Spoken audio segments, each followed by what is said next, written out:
Quando se fala em cyberpunk no cinema, é impossível não pensar em Blade Runner. Lançado em 1982, o filme de Ridley Scott não apenas marcou o cinema de ficção científica com seus incríveis efeitos especiais, mas também foi uma das obras definitivas na gênese do cyberpunk na sétima arte, trazendo uma trama com ares de investigação no ar e com uma interessante discussão sobre o que é a humanidade, questionando a existência da mesma em seres chamados replicantes. Mas tão fascinante quanto o filme de Scott é o livro que deu origem a essa obra. Lançado em 1968, Androides Sonham com Ovelhas Elétricas, de Philip K. Dick, usa a relação entre humanos e seres artificiais em um mundo pós-apocalíptico para explorar o que é a humanidade e qual é a sua relação com a empatia. Boas-vindas a mais um vídeo do Central Pandora. Aqui é Sora e hoje nós vamos falar sobre o universo e temática de Blade Runner e do livro que inspirou o filme de Ridley Scott. Roda a vinheta porque hoje vamos para um futuro de muito neon, androides e ovelhas elétricas. Blade Runner foi um filme de produção extremamente complicada. Conflitos entre estúdio, diretor, elenco deram origem a uma penca de versões diferentes do filme. Aí você imagina o sofrimento do editor.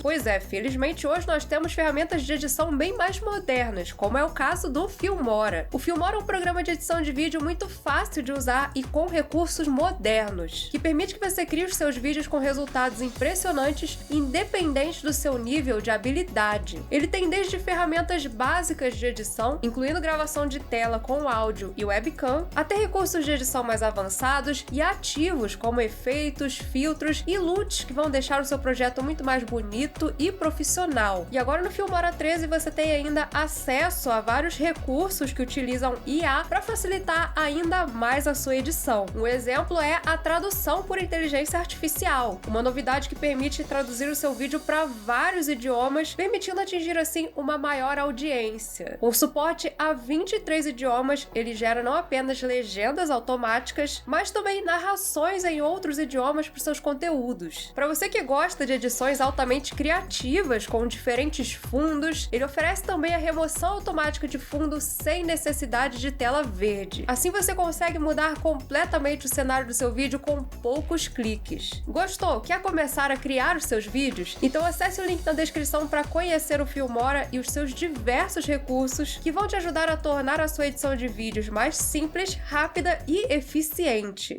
Comparar livro e filme é sempre uma tarefa complicada, principalmente quando nós falamos de duas obras de tamanha importância, como é o caso de Androides Sonham com Ovelhas Elétricas e Blade Runner. Lançado em 1968, o livro de Philip K. Dick nos apresenta uma terra vazia e decadente, devastada após um evento chamado de Guerra Mundial Terminus. Ao fim da guerra, aqueles que sobreviveram foram viver nos mundos colônia, já que toda a Terra passou a ser tomada por uma poeira radioativa, mas ainda assim alguns persistiram em ficar, habitando o que havia restado do planeta. Um desses que permaneceu foi Rick Deckard, um cara comum que trabalhava como caçador de recompensas para a polícia de São Francisco e vivia com a sua esposa Iran e a sua ovelha elétrica. Deckard era um cara com uma vida nada extraordinária, mas que um dia encontra uma grande oportunidade. Após o caçador de recompensas sênior da polícia ser gravemente ferido, é oferecida a ele a chance de aposentar 6 androides. Androides esses que tinham imigrado ilegalmente de Marte para a Terra e agora se escondiam entre os humanos. O que não seria um grande problema para ele se não fosse o caso de 6 modelos Nexus 6, o tipo de androide mais avançado da Rosen Corporation, seres artificiais praticamente indistinguíveis dos seres humanos. Seu principal recurso para identificar esses androides é uma análise de perfil de personalidade que mede o nível de empatia de um indivíduo através da escala Voigt-Kampff. Mas afinal, seria empatia algo exclusivo e inerente aos seres humanos? Foi dessa reflexão que partiu a ideia principal de Philip K. Dick. Enquanto fazia pesquisas para o seu livro O Homem do Castelo Alto, o autor leu diversos diários que foram escritos feitos por oficiais da Gestapo, que é a polícia secreta da Alemanha nazista. E nesses diários escritos durante a Segunda Guerra, teve uma passagem em especial que deixou ele muito impactado. Nela, um oficial nazista reclama que ele não conseguia dormir por causa do choro das crianças famintas. E assim, o que incomodava esse oficial não era o sofrimento das crianças, e sim o fato de ele não conseguir dormir. O androide é uma metáfora para pessoas que são fisiologicamente humanas, mas que se comportam de maneira não humana. No livro vemos um futuro onde a humanidade vive cercada por solidão e apatia, usando sintetizadores de ânimo para manipular as suas emoções. Com a extinção das plantas e de vários tipos de animais, toda forma de vida passou a ter um valor inestimável, e o maior sinal de prestígio passou a ser ter um animal vivo. Para Deckard, uma das maiores realizações seria trocar a sua ovelha elétrica por um animal vivo. Realização essa que acaba sendo o seu principal motivador nessa caçada aos androides. E é nessa jornada do personagem que nós temos uma interessante reflexão sobre a empatia.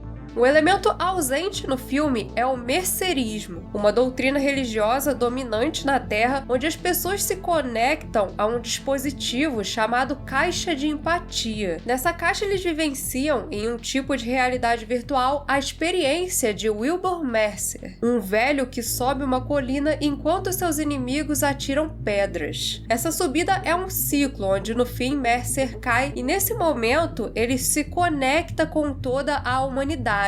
Uma experiência que oferece aos praticantes do mercerismo uma sensação de conexão com outras pessoas, um senso de empatia. E o vazio espiritual que é experimentado o tempo todo na realidade fora da caixa faz as pessoas sempre quererem voltar para sua experiência com o Mercer, seja nos momentos bons ou ruins. É como se fosse uma droga sem a qual essas pessoas não conseguem viver. Aliás, é irônico, porque toda a filosofia dessa sociedade tão apática é baseada na empatia. Matar outro ser vivo é considerado um ato condenável, que faz uma pessoa incapaz de poder se fundir com o Mercer. Porém, essa é uma regra que não é válida quando se trata de androides. Criados para servir os humanos que viviam nas colônias, os androides eram considerados por todos nada mais do que máquinas inteligentes, coisas desprovidas de empatia e, portanto, não vivas. Porém, na sua missão, Deckard tem uma experiência que altera a sua perspectiva. Primeiro, quando ele encontra Luba Luft, uma cantora de ópera que, com a sua bela voz e apreço pela arte, em especial pela ópera, que também era uma paixão dele, desperta em Deckard uma sensação de empatia. Nessa mesma missão, em contrapartida, ele encontra Phil Reich, um caçador de recompensas frio e desprovido de empatia, tanto que ele mesmo acreditava na possibilidade de ser um androide. E ao ter os papéis invertidos pelos seus sentimentos, Deckard começa a questionar se os androides não eram de fato algo vivo. Afinal, qual era a diferença entre humanos como Phil e os androides que ele aposentava? O que determina a condição de uma coisa viva? Os caçadores de recompensas, humanos que seguiam na sua trivial e burocrática função de matar a troco de uma recompensa, não eram também como máquinas, deixando de ver a vida no outro simplesmente porque o sistema dizia que deveria ser dessa forma? Nas raízes desse mundo existe uma divisão hierárquica que reflete diretamente o conceito de opressão estrutural. Existem os animais no topo dessa sociedade, que são considerados extremamente preciosos, e depois dos animais vêm os seres humanos. Mas entre os humanos existem ainda os normais e os especiais. Os especiais são pessoas que foram afetadas pela poeira radioativa e por isso passam a ser consideradas menos. Como é o caso do Isidore, que é chamado por todos de forma pejorativa de cabeça de galinha. Por ter suas faculdades mentais afetadas pela poeira, ele não apenas tem dificuldade em conseguir empregos, mas também tem menos direitos. Ele é proibido de emigrar para as colônias e até de se reproduzir. E por fim, nessa estrutura, abaixo dos especiais estão os androides, que não são considerados nem vivos. Para os humanos, eles são apenas coisas. Ou seja, você você vê nessa estrutura todo um propósito para anular a identidade desses indivíduos. Porque sim, aqueles androides podiam não ser humanos, mas eles eram indivíduos. Ironicamente, o livro coloca os seres humanos em um mundo que é cada vez mais tomado pelo não vivo, pelo artificial. Em prédios de corredores vazios e silenciosos, as pessoas viviam motivadas por sentimentos artificiais e também admirando figuras artificiais,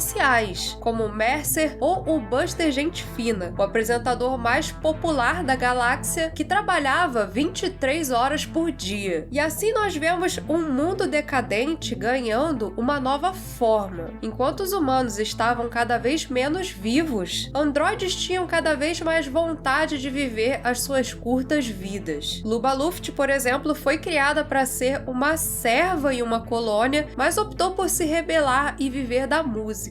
Já Roy Batty, o líder dos androides fugitivos, passou a acreditar que os androides podiam viver uma experiência semelhante à do mercerismo depois de experimentar drogas de fusão mental. Através dessa sua revolução, ele queria livrar os seus semelhantes do estigma de coisas. Apesar de nunca responder a questão do seu título de forma direta, o livro de Philip K. Dick nos leva a refletir sobre ela. Assim como os humanos sonhavam com animais verdadeiros, será que os androides sonhavam com ovelhas elétricas?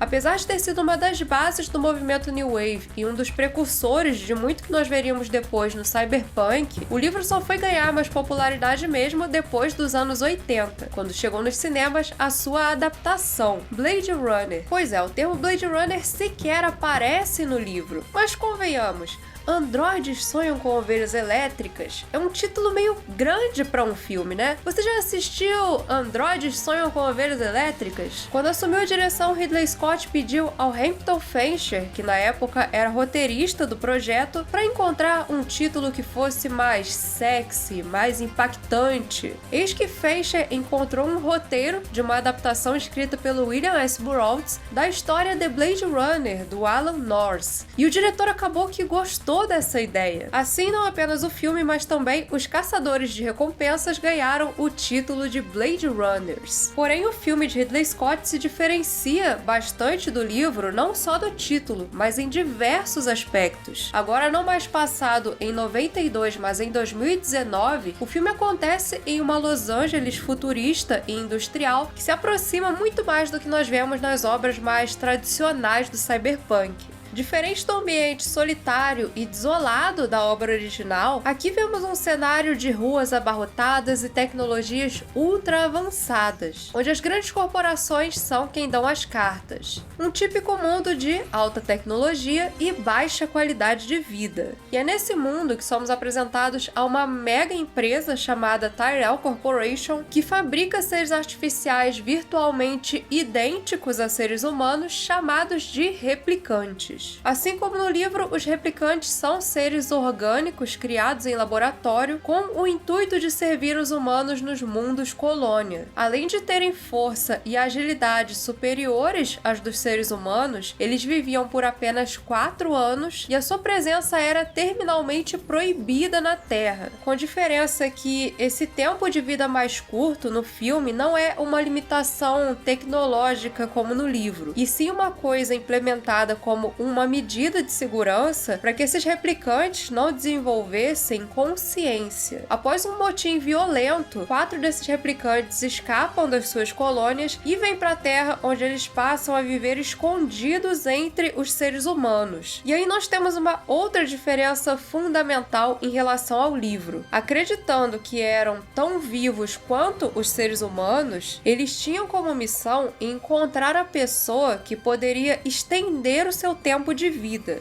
Morphology, longevity, incept dates.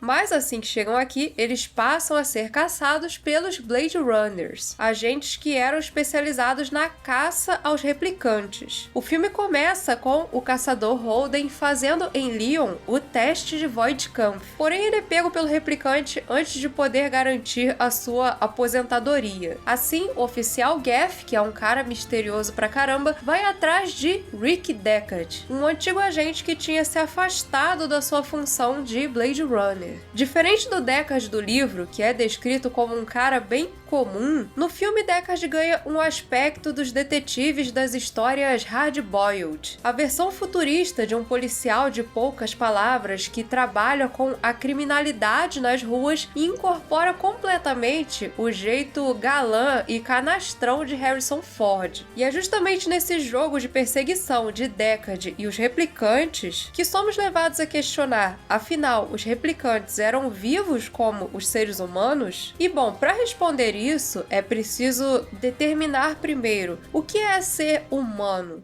Uma parte muito importante de Blade Runner são os seus visuais. Não à toa que a equipe contratada para dar vida a esse mundo tem nomes importantíssimos, como o mago dos efeitos especiais Douglas Trumbull e o futurista visual Sid Mead. E para criar essa Los Angeles retrofuturista tão marcante, foram usadas inúmeras referências de clássicos do passado, de pinturas até obras cinematográficas como Metrópolis e filmes noir e dramas dos anos 40, como Alma em Suplício e Grandes Esperanças. Uma ambientação que se torna ainda mais completa e única com a belíssima trilha sonora composta por Vangelis. E é assim, apostando com força no visual, que Blade Runner conta muito da sua história. Um elemento muito presente, tanto em visual quanto em narrativa no filme, são os olhos. No teste de Voight-Kampff, por exemplo, é feita uma análise do movimento dos olhos. Ao longo da sua jornada no filme, Roy Batty e Leon encontram o geneticista que fabricou os seus olhos. Frequentemente na ficção vemos os olhos sendo associados a uma forma de conexão com o mundo. Não à toa que eles são chamados de espelhos da alma, né? E uma das principais questões do filme é se os replicantes têm aquilo que nós definimos como alma. Algo que Pryce responde com a famosa frase do filósofo René Descartes.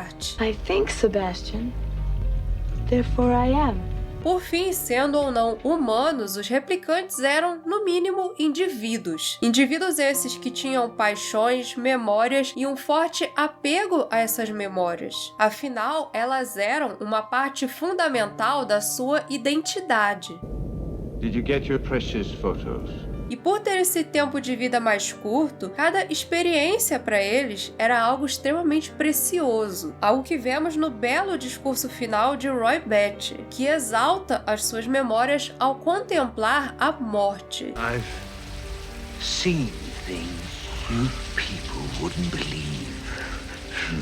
Mas além dos Nexus 6, que eram conscientes da sua natureza artificial, vemos algo mais trágico em Rachel, a primeira de uma nova geração de Nexus. Rachel tinha memórias de um passado que não era dela, tendo sua natureza oculta de si mesma, que acreditava ser uma sobrinha de Tyrell. If we gift them the past, we create a cushion or pillow for their emotions, and consequently we can control them better. You're talking about memories. Mesmo sendo testada por Deckard, inicialmente ela recusa o fato de ser uma replicante. E só no fim, quando aquela realidade se mostra inegável, Rachel compreende que mais importante do que a solidez daquelas memórias eram os sentimentos que elas traziam, o quanto aquelas lembranças ainda eram uma parte dela, do que definia a sua personalidade. No filme de Ridley Scott, os replicantes são colocados sob uma perspectiva mais sensível. O líder Roy Batty, por exemplo, se mostra um ser mais espirituoso, de natureza poética e com um visual que mistura ares rebeldes com uma aura meio angelical. Apesar de ser colocado inicialmente como o vilão da história, Batty só queria dar aos replicantes liberdade e a oportunidade de viver mais memórias. Uma jornada que o leva até o seu criador, Eldon Tyrell. I want more life,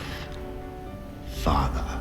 O encontro entre criador e criação é o último ponto dessa jornada, onde Batty contempla uma dura realidade. Nem mesmo aquele que havia o criado poderia estender a sua vida. Aquela figura que para ele tinha uma aura divina era nada mais que um homem, e o homem não poderia ajudar os replicantes. Diante do sofrimento trazido por essa constatação, Batty decide tirar do seu criador a chance de ter mais memórias. O que ele ele faz perfurando os seus olhos e o matando. E enquanto por um lado o filme trata os replicantes e a sua relação com as suas vidas artificiais de uma forma mais sensível, em contraponto ele nos apresenta a frieza do mundo humano, algo que vemos principalmente em Deckard e sua caçada. Frio como uma máquina, ele persegue e mata sem questionar aqueles seres. Ele parece não ter empatia nem mesmo por Rachel, algo que é reforçado em uma cena de romance pra lá de perturbadora.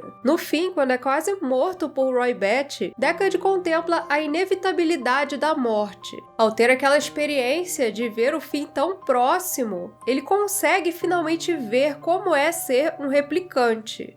Quite an experience to live in fear, isn't it? That's what it is to be a slave. E ali ele decide não ser mais como uma máquina, uma engrenagem do sistema. Ele escolhe fugir com Rachel e ser livre, assim como queriam Roy e seus companheiros. Mas ao longo do filme, uma das questões levantadas é: Deckard é um humano ou replicante? Eu diria que essa é uma das questões mais polêmicas e divisivas da história da ficção científica. E parte disso acontece porque o filme deixa essa resposta propositalmente ambígua. Ao longo da história, são colocadas várias pistas que indicam que Deckard pode ser um replicante. No choice, huh? No choice, pal. E uma delas está justamente nos olhos. Ao longo do filme, os olhos dos replicantes apresentam um reflexo bastante peculiar. E em uma cena, nós vemos os olhos de Deckard dessa forma. Mas o maior motivador mesmo dessa discussão está no final, em que Gaff deixa para Deckard um origami de unicórnio. Ao longo do filme, vemos Deckard sonhando com um unicórnio. Mas como Gaff sabia desse sonho, se Deckard nunca tinha falado sobre isso com ele? Bom, a teoria é que Deckard é um replicante alimentado com memórias artificiais. Ele seria um tipo de experimento e por isso aquele oficial sabia tanto sobre ele, conseguia prever os seus passos. You've done a man's job, sir. Mas no fim das contas, o que importa mesmo é a jornada do personagem com os replicantes. A sua descoberta da empatia naquilo que ele via como nada mais do que máquinas, quando Roy Batty salva a sua vida, mesmo sabendo que a dele próprio estava perto do fim. Um ato de altruísmo que mostra que ele sabia o valor verdadeiro da vida, não apenas da dele. E em seu fim, o voo da pomba representa que ele era um espírito livre. Blade Runner foi uma obra de impacto cultural inestimável. Ela foi importante não só para a parte de efeitos especiais e para a ficção científica no cinema, mas também para o próprio reconhecimento de Philip K. Dick, que depois teve diversas das suas obras adaptadas para essa mídia. Considerado bastante parado para algumas pessoas, o filme segue esse lado mais filosófico da ficção científica e mostra que, mesmo uma adaptação hollywoodiana, tem a capacidade de elevar uma obra. Comentem aí o que vocês acham de Blade Runner, e para ver muito mais ficção científica e seus diferentes universos, é só continuar aqui no Central Pandora. Antes de encerrar, um agradecimento especial aos primeiros imediatos Mestre J e Joel Melo, o pessoal da Ponte de Comando Raven, Guilherme Ian e Daniel Câmara, e os oficiais de ciências Baruch, Christian Donges e Luiz Carlos Matos, pessoas essenciais na nossa missão de levar a ficção científica por todas as galáxias.